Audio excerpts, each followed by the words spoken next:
No. Hi. Hey. Hi. Hey. Hello. Hello. Is anybody there? Mm-hmm. Hi. Can you hear me? Good. Mm-hmm. Great. Hi. This is LOL, Latinos Out Loud. Great name, guys. Are you there, God? It's us, LOL. I'm here. And hello, LOL. Written by Judy Blume. That was a great book. Judy Blume. Shout out to JB. JB, y'all. This is the Latinos Out Loud podcast. JB, y'all. Yes. This is not the Jungle Brothers, but it is kind of the Jungle Brothers and sister. Hi, I'm the sister, Rachel La Loca. What up? This ain't JB, but it's JF. J Friends in the house. Oh, I like that. In the house. And straight from the scaffolding, your local scaffolding uptown, it's Franklin Nibs. Frank, Spiracy. Just when you thought you couldn't get higher, right? You're in the heights on a scaffold. That's you know high. You know what it is. You know how we do up here. Wow. Word. And now you know Halloween's coming, spooky season. I actually was reading something that the hottest Halloween costume right now is a sexy fairy costume. Oh my God, stop it. But it's basically like underwear. Like it's basically a Victoria's Secret negligee with wings. That's what it is. Oh my God, you'll never believe what's sitting in my closet. Are you serious? A sexy fairy costume. Don't freaking tell me. Are you serious? You want to see my wings? Hold on. Oh my goodness. Yo, she's serious. This definitely was not planned because y'all didn't even know I was gonna say that. But... Yo, it's crazy. She was telling me she was looking for something. Wow, incredible, bro. Incredible. Yes, I'm serious. These are my wings. Hey, well, you know what? What am I gonna do now? You're trending right now. This is the costume that people are flocking. Women are flocking to, and maybe some men. Oh, man. I do have an extra layer though to my sexy fairy costume, and I'm not going to reveal it because I'm going to be a certain type of fairy. It's very specific. Okay. So what's the whole thing with the fairy this year? What is the fairy? Yeah, what is it, Jamie? I don't understand. Huh? The symbolism. Yeah, there has to be something because every year there's a symbolism. I think like an influencer set off the trend. Because she like there was this influencer she had a little twist on the traditional fairy costume and basically just making it crazy sexy now. and now all these people are like just like I want to be a sexy fairy too. So it's always going to be like nowadays usually an influencer is involved with some stuff, something taking off. So interesting. I showed you my wings. I've had my wings for weeks. I'm just saying, and I'm not changing my costume. I have too much planned behind it. No. I know you've been looking for this. I know you're telling me you're gonna do something on Halloween, Rachel. Thank you, Jamie. What's your costume? I don't know. I'm looking for. I'm not trying to be that sexy with my costume. I'm trying to be very ordinary. Put some speedos with some wings. Like speedos. I ain't doing no speedos tights. I don't know. I have to, again, I'm not, it's probably going to be something very like, I'm going to MacGyver it, you know, I'm not going to find something. Shit. I'm going to find something like old and then maybe put some like makeup and some crazy makeup with it and put a crazy hat on. And I don't know, something like that. I'm going to have to like figure it out, but I don't have anything like say, it's not like I'm like, yo, I'm gonna be a werewolf and I have the costume already. You know, I'm not up to that yet. Like me. Mm-hmm. Right. I'm not gonna be a hey, let's just all go as sexy fairies. Let's just I'm so down. We're LOL fairies on the mic anyway. I mean, that's my whole take. I feel like a fairy sometimes. I feel like I spread my dust and I spread my sunshine and I really like to give, and fairies like to give. So that's nice. Well, I mean, we could be different types of fairies, you know, kind of like the seven dwarfs, right? They were all different. So you're sexy fairy. Yeah. I I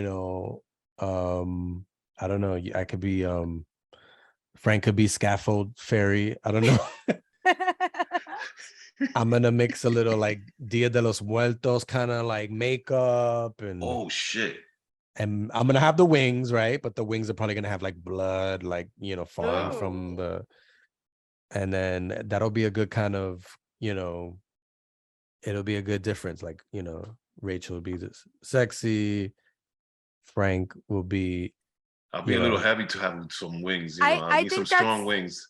Frank with wings though would look cool. You would actually look like pretty cool. Amazing. Yeah, I mean, I'd be like a bat. I need some strong wings or something.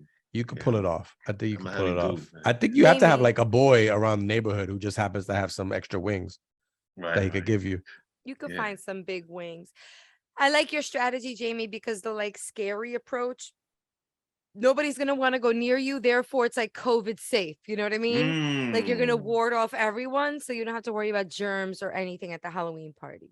No one's going to want to go next to you. Oh, so like sneezy. So I'm Sneezy Fairy. Oh, be a sneezy fairy. That's a good one. How about I just be the wind beneath your wings and then just like leave it at that? But Jamie, did you ever know that you're my hero? You know what I mean? Yeah. Damn, I had to. How about I just Frank? Man. You should just be like a buffalo wing. Jamie, wait, that's a perfect costume. A buffalo. Yo, I ate some buffalo wings today over here in PA, bro. Those shits were good too, man. No, Frank, you could be the buffalo wing. You could be the buffalo wing, and since I'm so pale, I could be the ranch dressing. Ooh, that's a really good thing. I like that.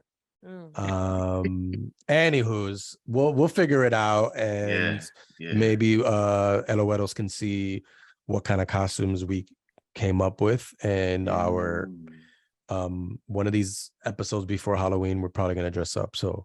We're gonna have to figure something out, That's gonna be. We don't want to disappoint the listeners / viewers. I can't wait, yo! I can't wait, y'all. What y'all gonna wear? Y'all motherfuckers is crazy. It's gonna be a lot of fun. I don't know how we're gonna fund all of these costumes and like high concept makeup that we're talking about, but I know a guy that can maybe help us figure it out. All right. I know a guy who's good with finances and maybe can help us budget accordingly to fund our Halloween antics. Guys, we had a great interview with Will DeJesus. Yes. Right? Yes. Will DeJesus is a Latino on a mission. He developed a company called Negozee. And what Negozee, right, based off of the word negocio, yes. in Espanol, Frank, and what else does Will do? He's a couple different things, right? He's the tax man. You know what I mean? When you got tax issues, Will's the man, yo. The tax man cometh. Oh yeah. Very soon, in like 6 months, you want to holler at Will. It was really interesting talking to him because what he's developed is the Spanish language LinkedIn, for networking and for Latino owned businesses to thrive among a network where they really help one another. And so it sounds pretty intense. It's a nationwide endeavor. And I think we should all listen because Latino entrepreneurship, we all see it. It's on the rise, right? Oh man, he gave some numbers too. Remember the numbers he was giving out? He was giving out some super duper numbers of what we really put into this country in terms of revenue and how we don't really look at it and take advantage of it. So he gives us some really, really good numbers in this interview. So guys, let's get into this interview with Will DeJesus. All right. All right, LOLeros, this is the part of the show where we interview someone amazing. Amazing. I use this word a lot. I wish I had $1 for every time I said the word amazing. But this is not about the money. This is about the passion. Yo, he's a friend and he's really doing phenomenal things specifically for Latino business owners in this country. If you are a business owner or a prospective business owner, you should definitely pay full attention to this interview. If not, you should pay full attention anyway, because it's going to be great. Please put your hands together for Will DeJesus. Yeah. Will is in the building. Where there's a will, there's a way. And we got him on the Latinos Out Loud podcast. We sure did, Frank. Got him. Hello, what's going on, gang? I'm happy to be here. And I love the energy, y'all, for real. All right. It's always like this. It is always LIT on LOL, just so you KNOW. I'm going to stop spelling.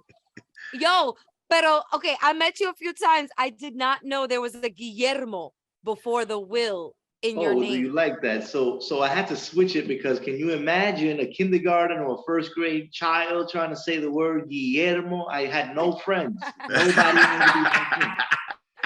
That's a hard one. Yeah. And I'm big on social. I had to hang out with everybody. So I was like, I have to change this thing.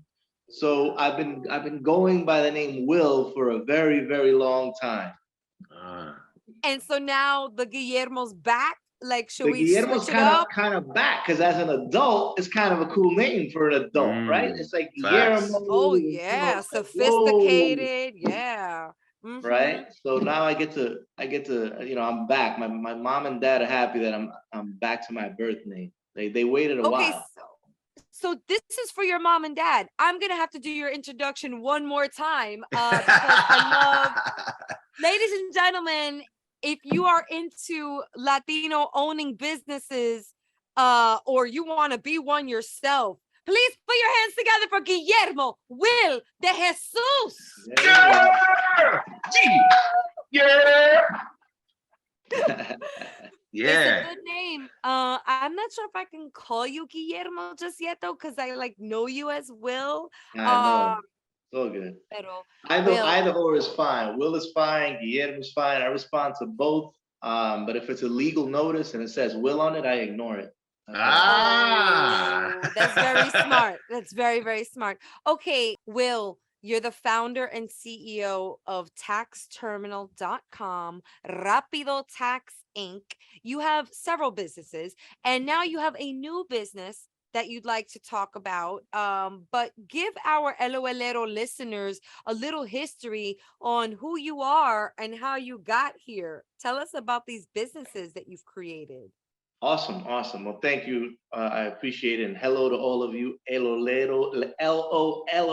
across the yes. You got it. It's awesome. So I mean, my story is pretty. I'm the immigrant. I'm a son of an immigrant parents, right? First generation. I was born in Corona, Queens. My parents are from La República Dominicana. Go Domingo, go. Okay, go. Right. So we're we get excited here. We get excited. We're merengueros from Corona, Queens. And so I mean, they came over here much like a lot of people's Hispanic parents. They wanted to work and they wanted to make some money and maybe have a better life for themselves than they did back in the homeland, so to speak. And they did. They worked very hard. And my father was an entrepreneur as well. He was big in real estate. And he was a hard worker as well. And so I went to school. I was the youngest of 5, right? And there's a bunch of accountants in my family. My sister's an accountant, my uncle's an accountant, and my brother's an accountant. So I had to become an accountant by default after a long stint at obviously playing baseball, because if you're Dominican, you got to play baseball. True. Right? So obligado, you got to play baseball. So I played baseball and I studied accounting, got my CPA, and I worked for 15, 16 years in corporate America. I always loved entrepreneurship. And I always told myself that I'm going to learn this accounting thing so that I can bring something to the table eventually when there's business to be done. And now there's business to be done. There's been business to be done since I was, in my mid-30s. I launched my own firm called Rapido Tax for the Latin community. And then I realized that my friends and my family, they didn't really want to step out the house during tax season because it's too cold. So we built taxterminal.com, which is an online system so that you can do your taxes, but you don't have to do them yourself, like TurboTax, right? So I've been running that for 7 years now. So now, I learned how to do business. The last 10, 11 years, what I've been doing is really learning how to do business. And it takes a while to really understand the nuances of an operating businesses and investing in businesses and learning. It's a long learning curve, right? Because it's not like I have multiple generations in this country to teach me how to do business, right? Facts. So, and I realized that, and I said, maybe we could do something for Hispanic individuals so that they can learn how to do business and get up to speed quicker, a lot quicker than they normally would, right? Normally they say, hey, you know, you want to start a business, go ahead, you could get out there, start your business and make mistakes. But what I don't like is that 50% of all businesses fail in the first 2 years, right? But 90% of all Latino businesses fail in the first year. Ooh, that's huge. So that's not cool, right? Facts. So along with what I do, helping people with their taxes and accounting and all that, we started, I co-founded a company called Negozee, which is essentially an app as well as a website where you could actually connect, learn, and grow, just like LinkedIn, but it's all in Spanish. Todo amazing. Amazing. Will, is Negozee for negocio? That's right. So it's a little kind of a play on the word negocio. So we have this thing called Negociantes 100, which is a WhatsApp group that we have. And we're literally connecting right now. Today, we have 1,500 members nationwide conectándose en español a través de nuestra aplicación, website y también varios grupos que tenemos en WhatsApp and Facebook. Wow. That's amazing. I'm looking at some information that you sent ahead of time, and it looks like there are 4.7 million Latino entrepreneurs in this country that generate $800 billion in total revenue. Yeah. $800 billion, $70 billion in taxes we pay. It is a fact now, right? All of those numbers are from LBAN, right? The Latin Business Action Network. And they went in and they did a deep dive last year on Hispanic numbers and how much we actually contribute to the GDP. And this is where all these numbers are coming from. Gross domestic product. Gross domestic product. I just want to say I paid attention. You know your stuff, Rachel. I don't know a lot, but I paid attention in both micro and macroeconomics. I got a C and a D in those classes respectively, but I paid attention. Okay. Good for you. Good for you. I like that. Thank you, Will. I didn't mean to cut you off, but I just wanted to be the glossary of terms for the LOLeros that may not know what GDP means. You know what I'm saying?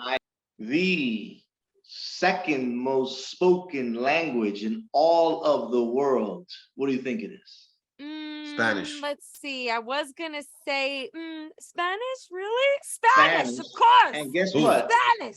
What do you think the first spoken language is in the world?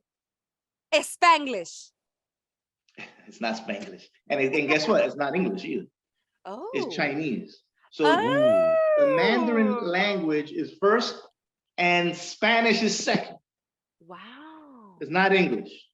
Look at us being all like ethnocentric, thinking that English is like the language spoken everywhere. Look at us. Exactly my point. So more people speak Spanish in this world than they speak English.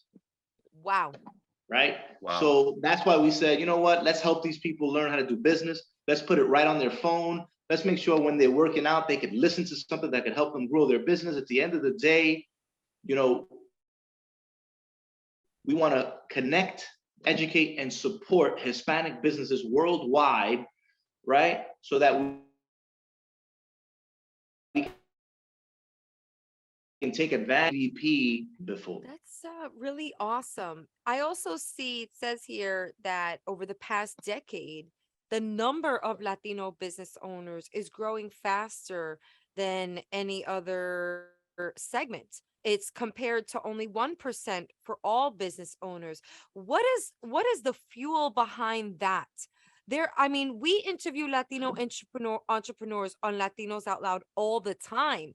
And I'm also seeing these sectors where Latinos are entering where we don't really see a lot like of employees that are Latino. So I think I may be answering my own question, but I kind of want to hear it from you. What is this renaissance? What are we seeing here?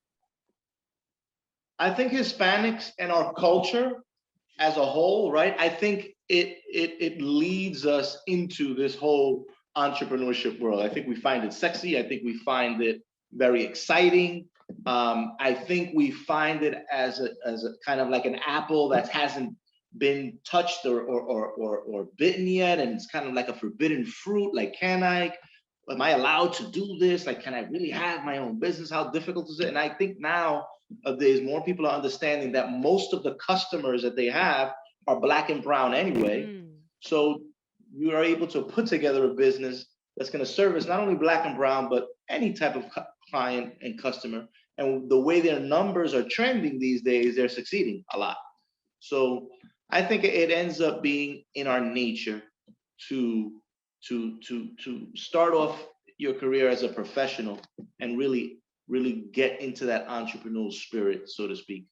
In this country. Yeah, I love, like in our field, as far as like media is concerned, a lot of us are becoming our own business owners because we're not seeing ourselves depicted in media. So we're creating it our damn selves. We're starting production companies and agencies. We are freelancers. It's really amazing. I can only really speak to what I'm seeing in the entertainment. Also, what I find interesting here too is that your average member is 39 and a mom. Hey, I'm a Latina mom. I got that entrepreneurial spirit, and really it kickstarted after I became a mom, because that's when I like got slapped in the if I don't do it now, when the heck am I gonna do it? And now is the time. I also found my kid was born, a switch went off, like, how to be the best mom that I want to be, and also bring money into this family, and how to buy diapers and shit. You know what I'm saying? So like, I found that becoming my own boss allowed me to make that schedule to fulfill both of those buckets, that I needed to fill. One being the best mom that I could be, two being an income generator for the family. But tell me more about your average member and where's she coming from? I love her. I love that she's also a Latina mom. Yeah, it's a good question, Rachel. I mean, at the end of the day, a lot of the women come in, and especially when they have children, they have a mouth to feed now, right? So they're not playing around anymore, and they take no prisoners, and they get out there in the entrepreneur market and they kill it. They really do. They kill it because they've got something to prove. Number one, number two, they better because they have to make ends meet, right? And they are very, very good small business entrepreneurs.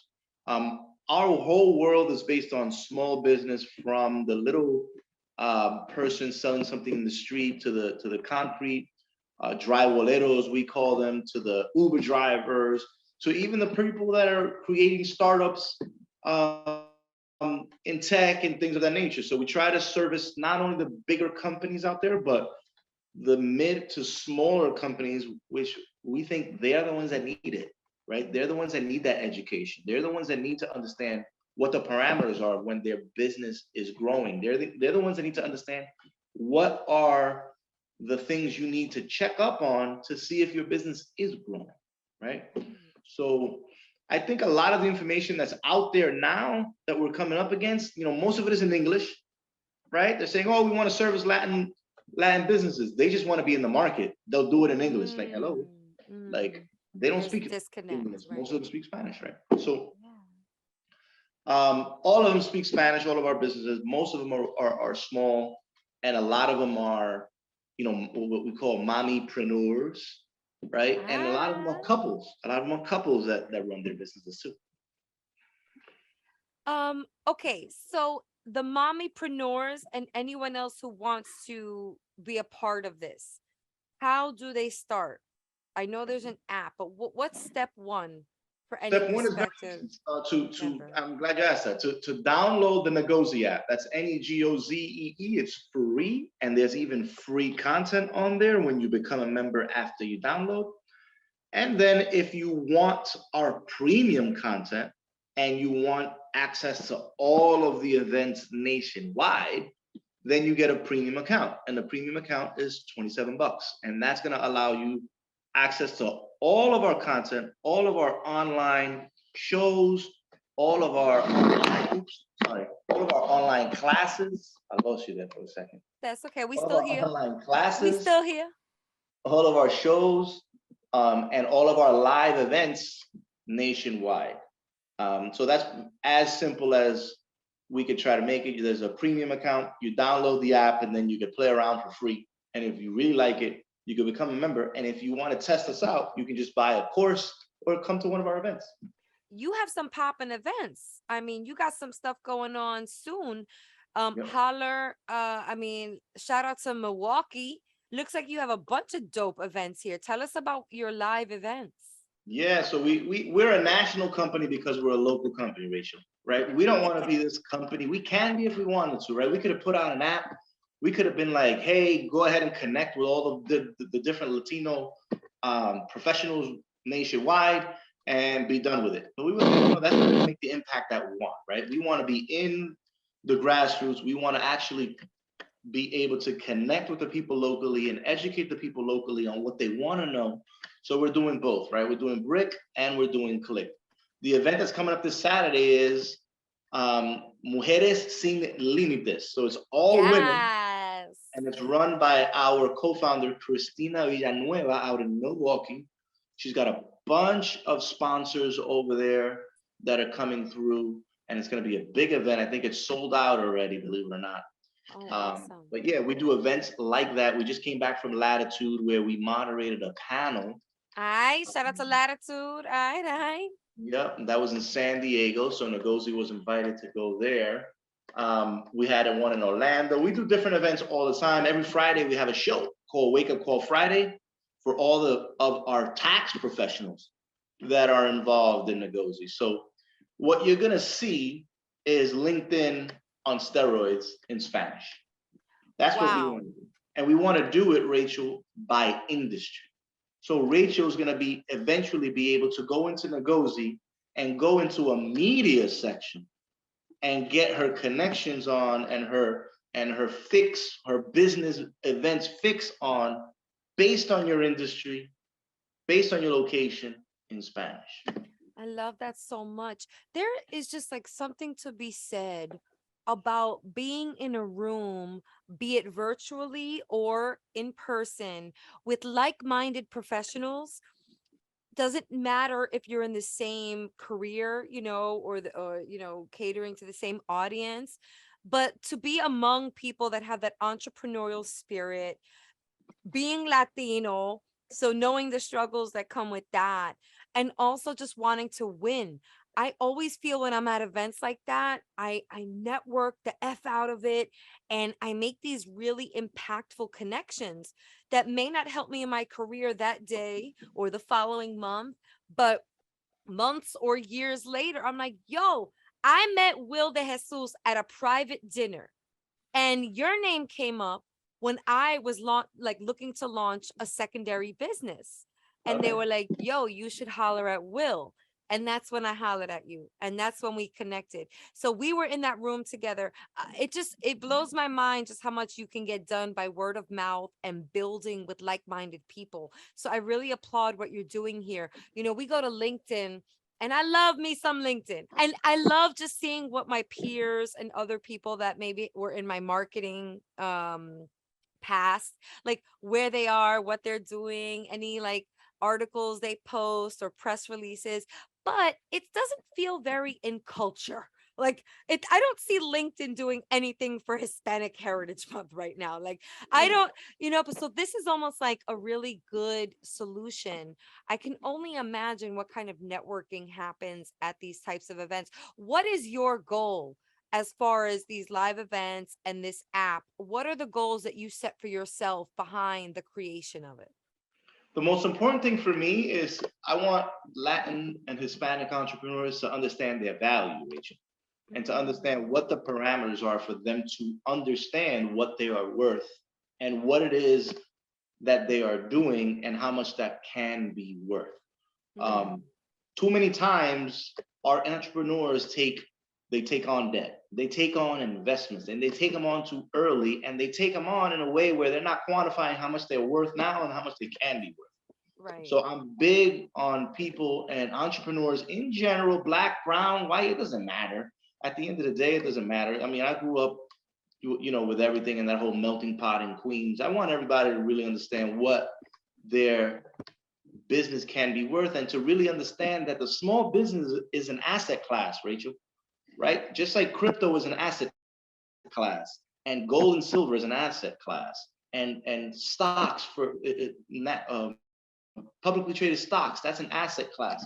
Small businesses are an asset class, and you should look at your business as an asset that can be managed by an asset manager one day. Ooh. Right? And if you have a business that can scale and can be managed by asset managers, so to speak, then you may have something there that has real significant value without you actually inserting yourself in there as the operator of that business. Right? That's really what my message is. You know, there are different types of businesses, right? People have a practice. They could be a lawyer, they could be a doctor, they could be a dentist, they could be anything. That is very much a practice, right? When you talk about a business, the idea on that business is, if you were to put a manager on that business, will that business be able to thrive? And will that business be able to grow? And if it can, then you may have something there that's investable. You may have something there that has value well beyond the value that you bring to it. That's deep. That's deep. And actually it plays into sometimes, and I always confess on this podcast, like sometimes I feel like an imposter. Like I call myself a small business owner, but then I'm like, wait a minute. Yeah, I guess I am a small business owner. But you know, it's hard to like almost classify myself as that after I was working for the man for so many years. You know, like this all still feels a little new to me.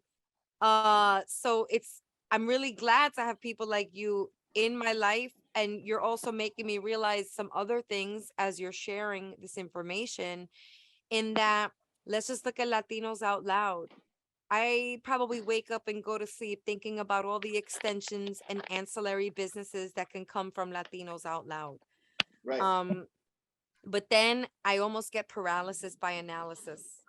Then I'm just like, oh, but that's going to take too much to do. Or like, I'll have to like hire too many people and make an investment. I don't have that investment dollars handy. Like I like diminish myself, you know? And what you're saying is stop that shit. Okay. Cut it out and realize that you're building a brand that is of great value. That's right. And That's I right. need to treat it as such. Tell them. Tell us. No, you know, you got to look beyond what it is that you do on a daily basis, on an operating level, and try to figure out, if you were to take yourself out of this, how you would do it and whether or not it would work. Don't get me wrong, Rachel. Your type of business can be super, super valuable just by your personality, right? Just because your podcast is hot as shit, and you can just grind that out and make. And I'm gonna be honest with you. There's a Tell me more. There's a podcast out there. I don't want to, you know, I look, when you have a successful entrepreneur, I always like to shout him out, right?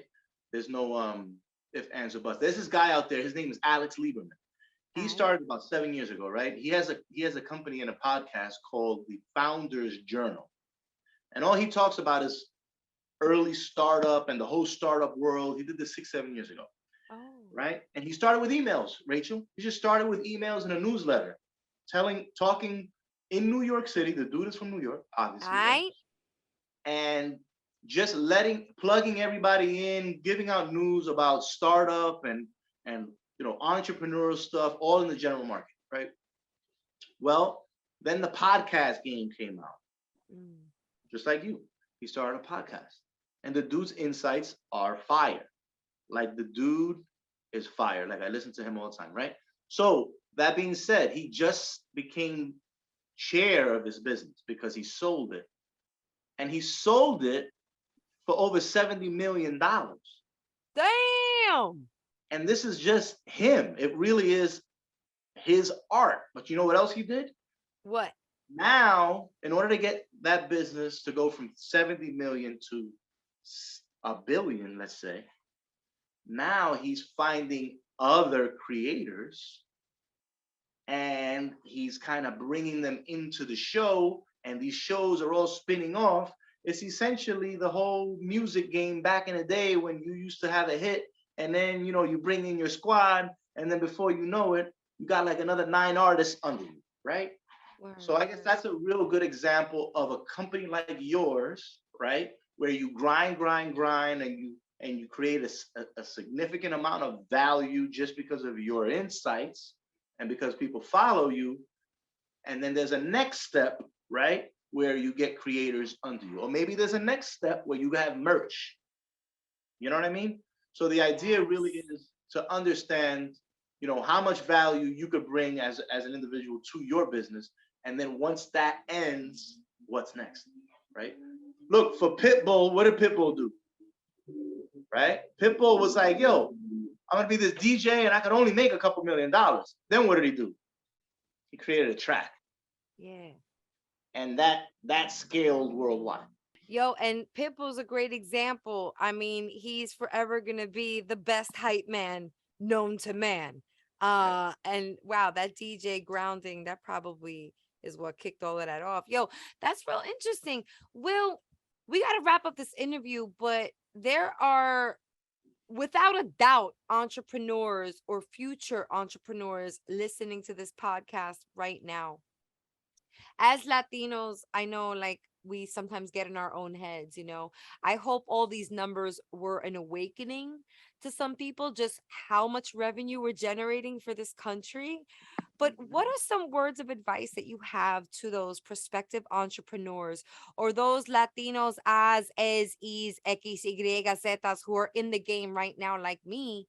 What is some advice that you could drop right now for us to continue to be successful? Good question. So I would say first, interpersonally, right? You know, I like to look at things socially. I like to look at things economically, right? But I also like to look at things interpersonally, right? And you have to really understand what it is you're doing and why you're doing it, right? Why are you doing what you're doing? Is it because it's a labor of love for you? You love your day and you have a practice. It's your practice and it's going to end with you. That is very admirable, Rachel. That's all good. That makes you an artist, right? That makes you somebody that just wants to work with yourself and create and maybe give that at a value to the world. That is amazing, right? Now, that is a little bit different from an entrepreneur that wants a business that, here's the key word, that is going to scale, right? And if it's going to scale, then the first question you have to ask yourself is, do you have a product market fit? And how big is your market, right? Because you could have the best product in the world, Rachel, the #1 product in the world, right? It works better than all of them out there. But if you have a small market, what are you going to do? Not much, right? So #1 is, you know, look at yourself and see what it is, why it is you're doing what you're doing, and whether or not it's a practice and whether or not it's going to make you happy. Just solidifying that practice and making it as big as possible around you, like a doctor, like an artist, right? Like a lawyer sometimes is just a straight up practice. Or do you really think you want a business? And if it's a business, it needs to scale and you have to have product market fit. Ooh, dropping knowledge. That was the economics class brought to you by Will DeJesus, CPA, and just really a great human. Very brilliant, smart, and I see your desire to help Latinos in this country be successful. And I admire that. I applaud that. That's really, really awesome.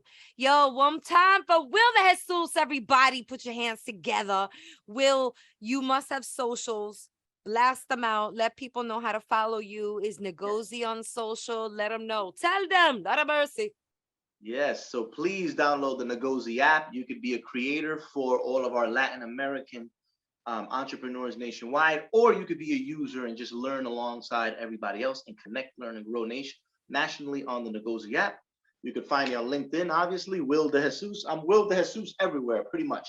I'm Will DeJesus everywhere. That's where you can find me. I think there's another one out there. Thank you, Will. Thank you for your time and thank you for everything that you're doing. And good luck with Negozee and everything else that you work on. Thank you, Rachel. Thank you so much, yo. And shout out to Z and everybody on the team.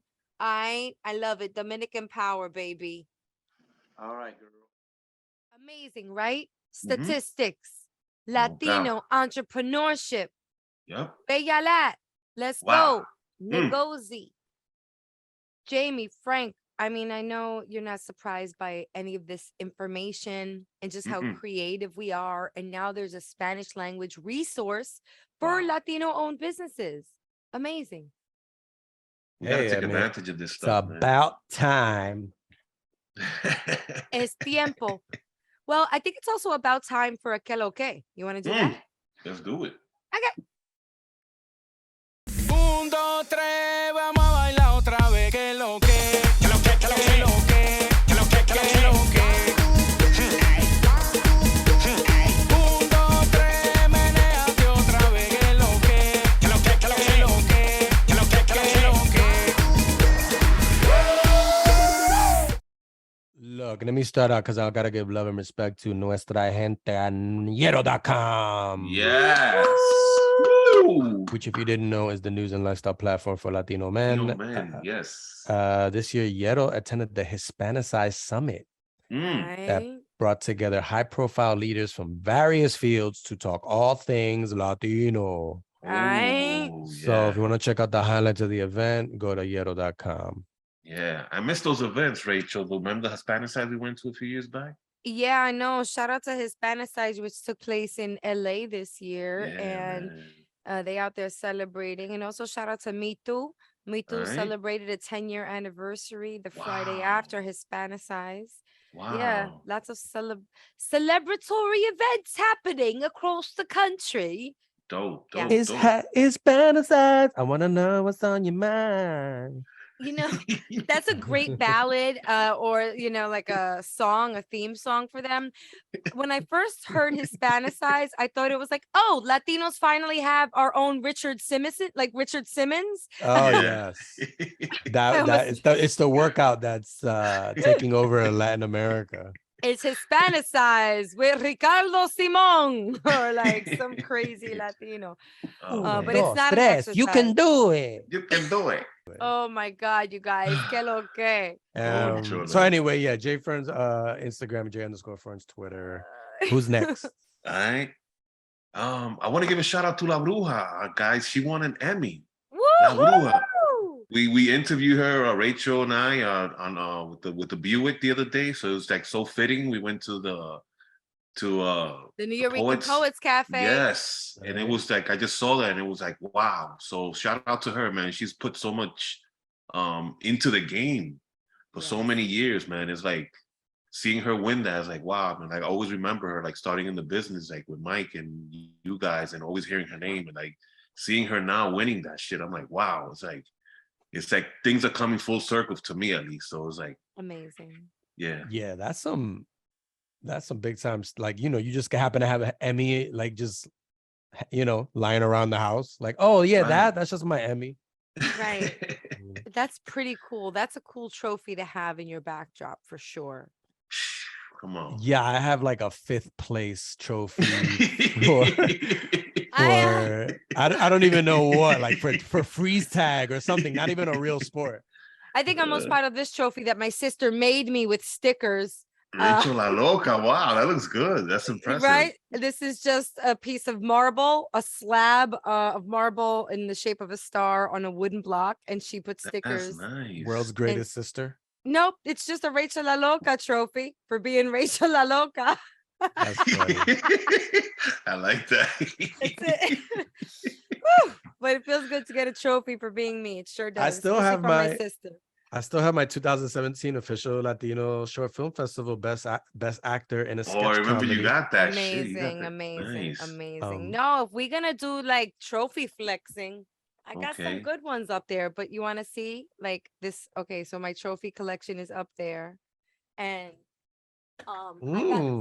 I got this one actually from my parents' crib recently because this is how it all started. She has it in a nice shelf. If you're just listening this, can you make that out? Performing Arts, Rachel Strauss, 1993. Whoa. Wow. I've been in the game for years. It made me an animal. There's rules to this shit. This is pre-internet. Manual. Pre-internet millennials. And shout out to Room 28 for the NYC Indie Film Festival award that we won for Latino Vortex. Ooh. Nice. Ooh. This is how we do it. I mean, I'm not gonna go through all of it, but you know what? And then of course we got this nice certificate behind us for the Latinos Out Loud podcast, Webby nominated in Yo, 2021. flex. Okay, it's a nice Dang. one. It's Okay. nice, but Nobody can say we ain't win nothing.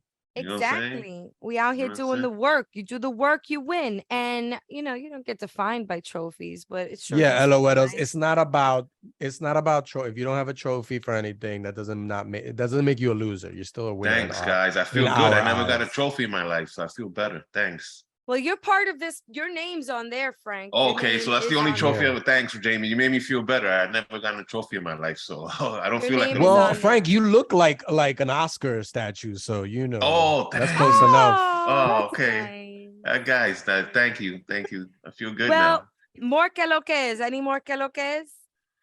Frank? That's No? it. I think I said mine. Jamie said his, and I think you said yours. Awesome. No, I'm just gonna do a quick shout out to all the LOLeros. So please follow us at We Are Latinos Out Loud on Twitter. We're Latinos Out Loud _. Follow me at Rachel La Loca on all the socials. Thank you so much for tuning in. On that note, we out. Ah!